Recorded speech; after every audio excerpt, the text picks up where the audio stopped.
Hi everyone, hope you guys are doing very well. So finally हम 10 chapters की videos upload कर चुके हैं सक्सेसफुली, और ये है हमारे फाइनल 11th चैप्टर की वीडियो। अगर ये रिवीजन वीडियोस भी आप अच्छे से देख लोगे तो आपके 60-70 मार्क्स कहीं नहीं गए, ये मैं आपको श्योरिटी के साथ कह सकता हूँ। ओके, सो चलिए शुरू करते हैं अपना फाइनल चैप्टर नंबर 11, जिसके साथ हमारा entire syllabus with chart base में कंप्लीट हो जाएगा। और इन चार्ट्स को आपको डाउनलोड करना है तो लिंक मैंने नीचे दिया गया है पीएससी पाठशाला का। ये हमारे एकेडमी का चैनल है, प्रिंस सर्वल क्लासेस पाठशाला के नाम से। तो अगर आप चाहो तो उसको डाउनलोड कर सकते हैं। Thank you. चलिए जी शुरू करते हैं। Ethics at terms of audit engagement. Ethics का मतलब क्या होता है? मोरल प्रिंसिपल्स या स्टेट ऑफ माइंड जो कि पर्सन के ऊपर ऑब्लिगेशन इंपोज करते हैं कि उसको एथिकली रहना पड़ेगा। प्रिंसिपल बेस्ड अप्रोच आता है, रूल बेस्ड अप्रोच आता है। रूल बेस्ड अप्रोच क्या कहता है कि जो रूल्स दिए गए हैं ना वही वही उसको फॉलो करने हैं, उसको अपनी जजमेंट कुछ भी नहीं लगानी है। और प्रिंसिपल बेस क्या कहता है कि स्पिरिट ऑफ एथिक्स फॉलो करना है और प्रोफेशनल जजमेंट हर एक सिचुएशन में, हर एक कंक्लूजन के ड्राइव करने में लगाना पड़ेगा। तो it is feasible for the auditor कि उसको प्रिंसिपल बेस भी लगाना है और रूल बेस भी लगाना है। There are 5 fundamental principles of professional ethics. Fundamental principle of professional ethics, this is most important word. Integrity, objectivity, professional competence and due care, confidentiality, professional behaviour.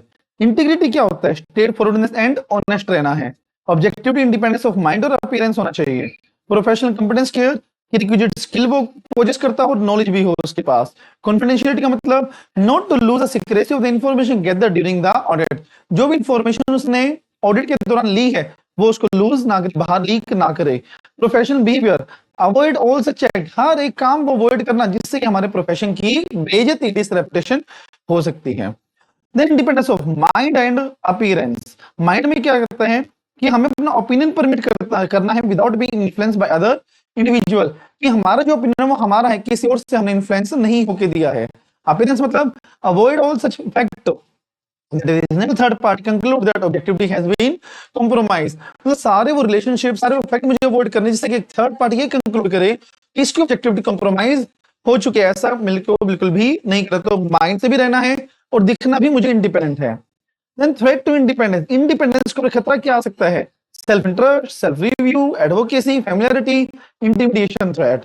अब self interest लालच होता है, direct financial interest हो सकता है, loan guarantee हो सकती है, undue dependence on client fees हो सकती है, क्लोज बिजनेस रिलेशनशिप हो सकता है, पोटेंशियल इंप्लॉयमेंट की बाद में मेरे को कोई इंप्लॉयमेंट मिलेगी वहां पर, और कंटीजेंट फीस भी हो सकती है। देन सेल्फ रिव्यू क्या कहता है? When the auditor having senior being a director, accountant, senior accountant, मतलब जो हमारा ऑडिटर है ना पहले वो अकाउंटेंट रह चुका है पिछले साल, तो उसी ने एफएस बनाई होगी, डायरेक्टर उसने कंट्रोल्स लगाए होंगे, तो आज वो रिव्यू करेगा तो उसका फायदा क्या है? तो वहां पर आ जाता है सेल्फ रिव्यू थ्रेट। और auditor perform the services that are subject matter of audit, कि ऑडिटर वो सर्विसेज परफॉर्म कर रहा है जिसको खुद ही बाद में ऑडिट करना। मान लो वो बुक कीपिंग कर रहा है प्रोवाइड, या कोई भी इंटरनल कंट्रोल का मतलब एप्लीकेशन क्या सर्विसेज दे रहा है, उसको बाद में उसको खुद ही ऑडिट करना है, तो उसका फायदा क्या? एरर कैसे पता लगेंगे? तो उसी को बोलते हैं self review threats. Advocacy threat क्या होता है? जहां पर ऑडिटर को क्लाइंट के उस पोजीशन पर प्रमोट कर दिया जाता है जहां पर हमेशा वो क्लाइंट के ओपिनियन को ही प्रमोट करता है। मतलब auditor promote to a position where he always promote the client's opinion, कि क्लाइंट का ओपिनियन बिल्कुल सही, जैसे वो लिटिगेटर है, शेयर होल्डर कंपनी का, ये सब। फैमिलियरिटी बहुत ज्यादा सिंपैथेटिक है कि उसका नुकसान मेरा नुकसान, उसका फायदा मेरा फायदा, जैसे क्लोज रिलेटिव है,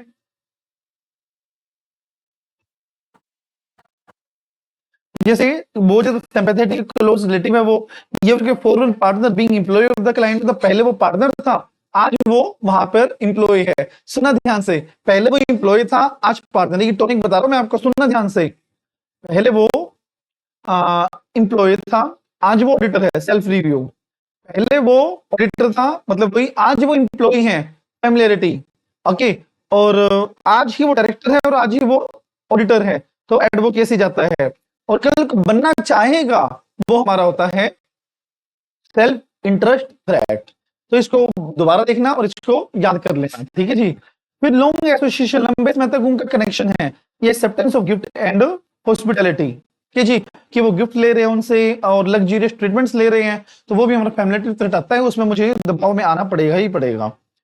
इंटिमिडेशन थ्रेट में क्या होता है, deterred from acting objectively, replacement का थ्रेट हो सकता है, pressure to disproportionately reduce the fees to in response to audit fees, कि हम काम कम करवा रहे हैं in response to reduce of audit fees, कि काम भी कम करो और ऑडिट फीस भी कम करो, और थ्रेटन विद द लिटिगेशन। तो ये सब हमारी चीज कवरेज के अंदर होती हैं।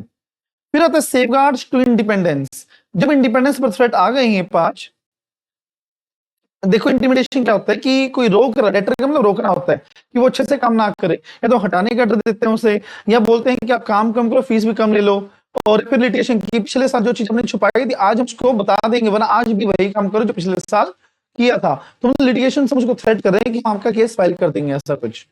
फिर आता है सेफगार्ड। देखिएगा ध्यान से, सेफगार्ड क्या होता है, सेफगार्ड होता है basically principles, fundamental principles to avoid the threats, fundamental principles to professional देख आए तो 5 आएंगे, और fundamental principles to secure the independence आएगा तो ये वाले आएंगे। याद रखना, जब हमारे क्लास टेस्ट होते थे तो बच्चे इसमें कंफ्यूज हो जाते थे कि वो लिखने ये लिखना, और बच्चे वही लिख के आते थे हमेशा ना। तो याद रखना, फंडामेंटल प्रिंसिपल को रट्टा नहीं मारना, आगे वाली चीज को देखना है कि वो क्या पूछ रहा है। इसमें ये 4 चीजें जो आपको याद करनी है एग्जैक्ट। ऑडिटर को हमेशा इंडिपेंडेंट रहना भी है और दिखना भी है। ऑडिटर को हमेशा कंसिडर करना है कि कोई थ्रेट है या नहीं है, और अगर कोई थ्रेट एग्जिस्ट करता है तो टास्क से डेसिस्ट करना है और थ्रेट एलिमिनेट करना है। और अगर वो क्रेडिबल सेफगार्ड्स ना लगा पाए तो ही must not accept the work, और वो एक्सेप्ट नहीं करना चाहिए। मतलब प्रोफेशनल स्केप्टिसिज्म, ये बेसिकली एक एटीट्यूड होता है किस चीज का, कि ऑडिटर क्वेश्चनिंग माइंड है, ऑडिटर अलर्ट है चीजों को लेके, और ऑडिटर हर एक चीज को क्रिटिकली एसेस करके चलता है। अब ऑडिटर अलर्ट किन किन चीजों को लेके है, audit evidences that contradict other audit evidences, के एक ऑडिट एविडेंसेस दूसरे से कॉन्ट्राडिक्ट करता है। Question on reliability of the documents, कि जो डॉक्यूमेंट्स मेरे को मिल चुके हैं उसके ऊपर कोई क्वेश्चन आ रहा है कि वो पता रिलायबल है या नहीं है। Condition that indicate possibility of fraud, या ऐसे सिचुएशंस मेरे सामने है जो इंडिकेट करते हैं कि एंटिटी के अंदर कुछ फ्रॉड हो सकता है। And circumstances that need to apply the procedure in addition to those required by the SA, कि ऐसे सर्कमस्टांसेस जो बताते हैं कि हमें एडिशनल प्रोसीजर्स लगाने पड़ेंगे in addition to those required by the SA, मतलब जो एसए को ऐड करता है ना उसके एडिशन में हमें कुछ लगाने पड़ेंगे, विल बी कॉल्ड एज, इन चीजों से उसको अलर्ट रहना पड़ेगा। पहला, ऐसे एविडेंसेस दूसरे से कॉन्ट्राडिक्ट करते हैं, रिलायबिलिटी ऑफ डॉक्यूमेंट्स पर क्वेश्चन है, या फिर ऐसी कंडीशन जो इंडिकेट करते हैं कि फ्रॉड है, या ऐसे सर्कमस्टांस जो बताते हैं कि हमें कुछ और प्रोसीजर्स लगाने पड़ेंगे इन एडिशन टू ऐसे। याद करना इसको अच्छे से। अब अगर हम प्रोफेशनल स्केप्टिसिज्म मेंटेन करके चलेंगे तो किन किन चीजों का रिस्क कम हो जाएगा, बताइए किन किन चीजों का रिस्क कम हो जाएगा। पहला, अनयूजुअल सर्कमस्टांसेस को ओवरलुक इग्नोर करने का रिस्क कम हो जाएगा। Over generalising when drawing conclusion from audit observation, ये ऐसा कैसे याद करना आपको, जब भी हम कंक्लूजन ड्रॉ करेंगे तो हर एक ऑब्जर्वेशन को हम कंसीडर करेंगे, जनरलाइज करेंगे, तो हम प्रोफेशनल स्केप्टिसिज्म लेंगे या फिर बना के रखेंगे, तो किसी चीज को इग्नोर करने का रिस्क, मतलब ऐसी ऑब्जर्वेशन जो हमें कंसीडर करनी थी बट ना कर रही हो, ऐसा रिस्क कम हो जाएगा। तो over generalising when drawing conclusion from audit observation and using the inappropriate assumption in determining the NTE of audit procedures, और इसमें आता है कि ऑडिट प्रोसीजर्स गलत लगाने में, मतलब लगाने में मैंने गलत अजम्पशन ले ली, मतलब लगाने थे कोई और प्रोसीजर तो लगा लिए मैंने कोई और प्रोसीजर। तो इस तरीके से इन चीजों का कम हो जाएगा अगर वो प्रोफेशनल स्केप्टिसिज्म मेंटेन करके रखेगा। और फिर आता है हमारा बेहद आसान SA, that is 210, agreeing with the terms of the audit engagement. ये तो बहुत फोरमोस्ट है भाई, जब तक हम किसी के साथ टर्म्स एग्रीमेंट नहीं कर लेते तब तक हम आगे प्रोसीड नहीं कर सकते। तो इसलिए ये ऐसे क्या बोलता है, सबसे पहले कि एक्सेप्ट करने से पहले हमें देखना है कि प्री कंडीशन प्रेजेंट है या नहीं है, और कॉमन अंडरस्टैंडिंग दोनों के बीच में बैठती है बैठती नहीं है। अब अगर मुझे ये देखना है कि प्री कंडीशन प्रेजेंट है या नहीं है तो क्या क्या देखना पड़ेगा, परफ एक्सेप्टेबल है या नहीं है, और उनसे एक एग्रीमेंट ऑब्टेन करना है किस चीज का, कि उन्होंने एफएस से प्रिपेयर करी है, ऐसे कन्फेस करके दो, इंटरनल कंट्रोल्स प्रॉपर लगाए ऐसा बता के दो, और वो हमें सारी इंफॉर्मेशन देंगे, एडिशनल इंफॉर्मेशन देंगे और अनरिस्ट्रिक्टेड एक्सेस भी देंगे। तो ये इन सब चीजों का एग्रीमेंट मुझे लेना पड़ेगा। फिर ये सोचो कि ये सारी चीजें मुझे देखनी पड़ेगी तभी जाके वह श्योर हो पाएगा कि प्री कंडीशन प्रेजेंट है प्रेजेंट नहीं है। ओके जी। फिर कंटेंट ऑफ एंगेजमेंट लेटर,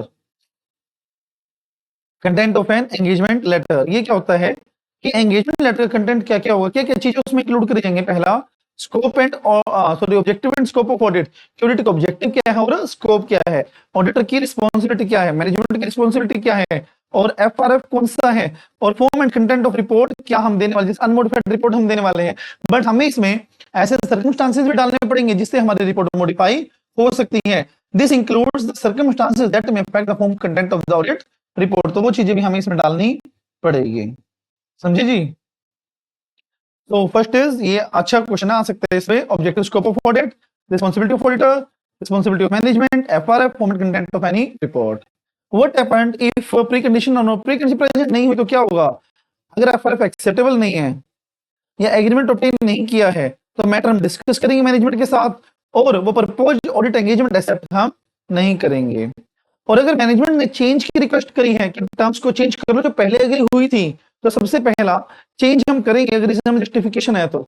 नहीं है कोई रीजन जस्टिफिकेशन, रीजन नहीं है कोई वैलिड, तो हम चेंज नहीं करेंगे। ओके, और अगर चेंज कर दिया तो कंफ्यूजन अवॉइड करने के लिए तो रिपोर्ट में ये चीजें डालेंगे। पहला, ओरिजिनल एंगेजमेंट क्या है, और प्रोसीजर जो हम ऑलरेडी परफॉर्म कर चुके हैं, मतलब पहली टर्म क्या थी और क्या क्या प्रोसीजर हमें पहले के अकॉर्डिंग हमने परफॉर्म किए थे, तो ये चीजें हमने नहीं डालनी है।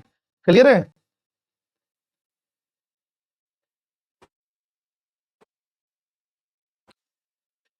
फिर records available in case of non agreement to change, अगर जो चेंज की रिक्वेस्ट आई है ना वो हम नहीं कर रहे, मैं कह रहा हूं नहीं हम चेंज नहीं करते हैं, और जो एग्जिस्टिंग टर्म है उसमें मैनेजमेंट चलने नहीं दे रही है, तो हम विड्रॉ कर लेंगे फ्रॉम द एंगेजमेंट, और हमें देखना पड़ेगा कि किसी को भी रिपोर्ट करने की कोई भी ऑब्लिगेशन है या नहीं है। फिर change of term in case of recurring audit, recurring audit जो ईयर ऑन ईयर चलती ही रहती है, तो एक साल अगर हमने ऑडिट की टर्म्स एस्टेब्लिश कर ली है तो हम दोबारा से उसका एग्री नहीं करते हैं। बट इन केसेस में हम कर सकते हैं। पहला, अगर हमें लगता है कि एंटिटी किसी भी ऑब्जेक्टिव को मिसअंडरस्टैंड करे तो चेंज कर लो, कोई स्पेशल टर्म में रिवाइजन हो गई चेक कर लो, सीनियर मैनेजमेंट चेंज हो गया है, ऑनरशिप चेंज हो गई है, नेचर साइज चेंज हो गया है, लीगल रिक्वायरमेंट चेंज हो गई है, एफआरएफ चेंज हो गया है, या कोई और चेंजेस हुए हैं, तो इन केसेस में चेंज कर लो, अदरवाइज चेंज नहीं करना। फिर हमारा next SA SQ7, SQ7 basically father of all the SA है। SQ7 क्या बोलता है? स्टैंडर्ड क्वालिटी कंट्रोल 1, कि पूरी फर्म में जो भी सर्विसेज दी जाएंगी, जो भी सर्विसेज दी जाएंगी, चाहे वो ऑडिट हो, रिव्यू हो, बुक कीपिंग हो, कोई भी सर्विसेज हो, तो उसको SQ7 तो फॉलो करना ही करना पड़ेगा। ये एश्योरिटी होना चाहिए। समझे? तो एलिमेंट्स क्या है इसके? Leadership, ethical requirement, acceptance continuance, human resource, engagement performance, monitoring. Okay जी, तो इसमें क्या हम देखेंगे? जिस पर्सन को असाइन किया गया है उसके पास वो टास्क एग्जीक्यूट करने की सफिशिएंट रिस्पांसिबिलिटी होनी चाहिए। फिर एथिकल, एथिकल में क्या? एंटिटी के अंदर ये पॉलिसी होनी चाहिए कि वो रिक्वायरमेंट्स को, एथिकल रिक्वायरमेंट को कम्युनिकेट कर सके और थ्रेट्स को आइडेंटिफाई कर सके, इवैल्यूएट कर सके और एक एप्रोप्रिएट एक्शन ले सके। फिर एक्सेप्ट करना है नहीं करना है किसी भी एंगेजमेंट को, तो उससे पहले तीन चीजें देखनी होती है। ICC, integrity of client, competence of our team member and compliance of ethical requirement between us. Integrity में क्या क्या देखेंगे? बिजनेस रेपुटेशन उसकी, मतलब एंड क्लाइंट के, आई मीन टू से, नेचर ऑफ ऑपरेशन कैसे उनके, क्लाइंट के एटीट्यूड कैसा है, क्या वो गलत लिमिटेशन तो इंपोज नहीं कर रहे कि ये नहीं करना, वो नहीं करना, यहाँ नहीं जाना, वहां नहीं जाना, दैट्स ऑल। और फिर इंडिकेशन कि क्लाइंट मनी लॉन्ड्रिंग में इंक्लूड है, कि भाई खुद तो फंसे मेरे को भी फंसवाएगा, तो it's better not to accept. Reason for appointment non reappointment previous firm, मतलब हमें देखना है कि हमें अपॉइंट करने का कारण क्या है और पिछले वाले को रीअपॉइंट करने का कारण क्या रहेगा, तो ये सब चीजें हमें देखना पड़ेगा। समझे जी? फिर हमारा आता है एंगेजमेंट परफॉर्मेंस। इसमें क्या होता है? ब्रीफिंग करना है मुझे कि आपके क्या रोल्स रिस्पांसिबिलिटी है। अगर कोई भी कंटेशियस मैटर्स आते हैं, डिफिकल्ट मैटर्स आते हैं, डिफिकल्टी डिफरेंट नहीं है, डिफिकल्ट मैटर आते हैं, तो उसको हमें कंसल्टेशन लेना है, 60 दिन के अंदर असेंबल करनी सारी फाइल, और 7 साल तक हम उसको रिटेन करके रखना पड़ेगा। यूनिट 230 में पढ़ा था।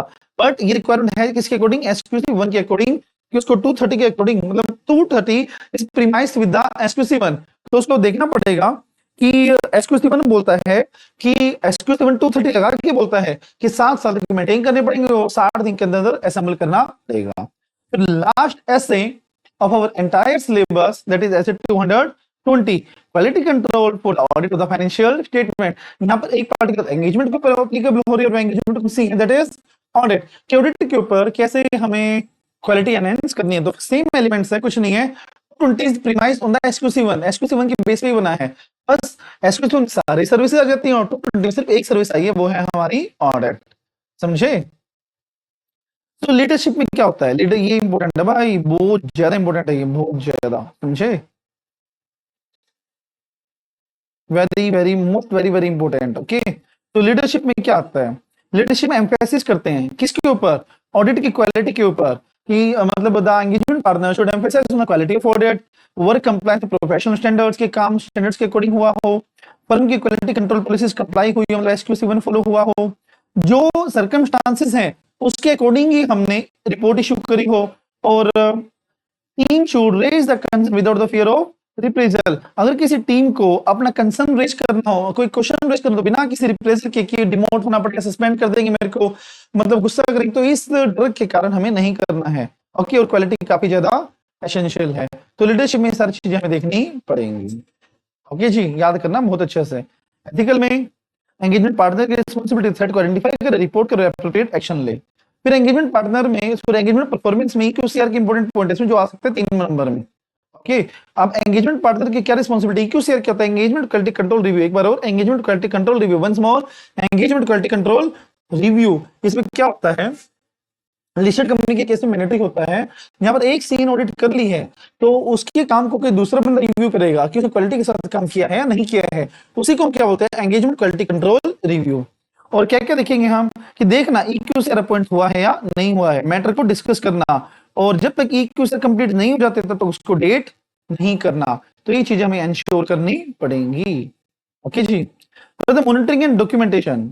अब मॉनिटरिंग करना है हमें कि सारी पॉलिसीज फॉलो हुई है नहीं हुई, ये सारी चीज डॉक्यूमेंट हमें करनी है। पता क्या, एक बात बताऊं मैं आपको राज की, इस पॉइंट पे ना आज तक कोई क्वेश्चन नहीं बना, और जो पॉइंट वाइज क्वेश्चन होते हैं स्टडी मटेरियल में, ये 100% आईसी स्टडी मटेरियल बेस पर है, तुम्हें पता है। और जो भी पॉइंट वाइज होते हैं ना, 100% चांसेस होते हैं पूछने के, तो ये पता नहीं क्यों हिडन है अभी तक ना। और जिस दिन ये आ गया ना, मैं गारंटी लेता हूं कि 100 में से 99 बच्चों का ये गलत होगा, क्योंकि सब लोग इसको मतलब छोड़ के चलते हैं। आया समझ में? तो प्लीज इसको बहुत अच्छे से करना, क्या क्या चीज डॉक्यूमेंट करना है, जो मैंने इश्यूज आइडेंटिफाइड किए हैं वो चीज, जो कंसल्टेशन है वो डॉक्यूमेंट करने हैं। मैं इंडिपेंडेंट रहूंगा या मतलब एथिकल रिक्वायरमेंट कंप्लाइड विद हुई है, उसके हमने कंक्लूजन दिया कि हाँ रहेंगे, तो उसका डॉक्यूमेंट करना है। एक्सेप्ट करना है नहीं करना है, क्या कंक्लूजन निकाला वो डॉक्यूमेंट करना है, किस बेस पर कहा कि हम एक्सेप्ट करेंगे, और फिर कंसल्टेशन का क्या रिजल्ट निकाला है उसका कंक्लूजन मुझे डॉक्यूमेंट करके रखना पड़ेगा। So here we have completed our entire syllabus successfully with all the chart based revisions। Okay, आप लोग की हेल्प से, सपोर्ट से ये हो पाया है। मतलब बीच में तो ऐसा हो गया था कि चलो जो क्लास नोट्स होते हैं हमारे प्रिंटेड उनसे करवा देते हैं, बट आप लोग का सपोर्ट रहा तो ये सब हो पाया। ओके जी, तो अगर आपको कोई भी मतलब ये सिर्फ ना मैं आपको बताऊं मई के लिए तो है ही है ये, क्योंकि अपकमिंग है, बट ये टारगेटेड कहाँ मतलब किस अटेम्प्ट के लिए मैंने किया था, सितंबर 26 के लिए टारगेटेड था, और 27 जनवरी के लिए। ओके जी, तो अगर आपको ये रिवीजन सीरीज अच्छी लगी हो और आपके किसी फ्रेंड का रेफर करना चाह रहे हो फॉर द रेगुलर क्लासेस, तो आप इस नंबर पे उसको रेफर कर सकते हो। ओके जी, फिर टेस्ट सीरीज आपको ज्वाइन करनी हो या फिर कॉम्पिटिटिव प्रिपेयर करनी, इवैल्यूएशन करवाना हो, तो आप हमें feel free to reach out to us. Thank you, have a nice day, bye bye.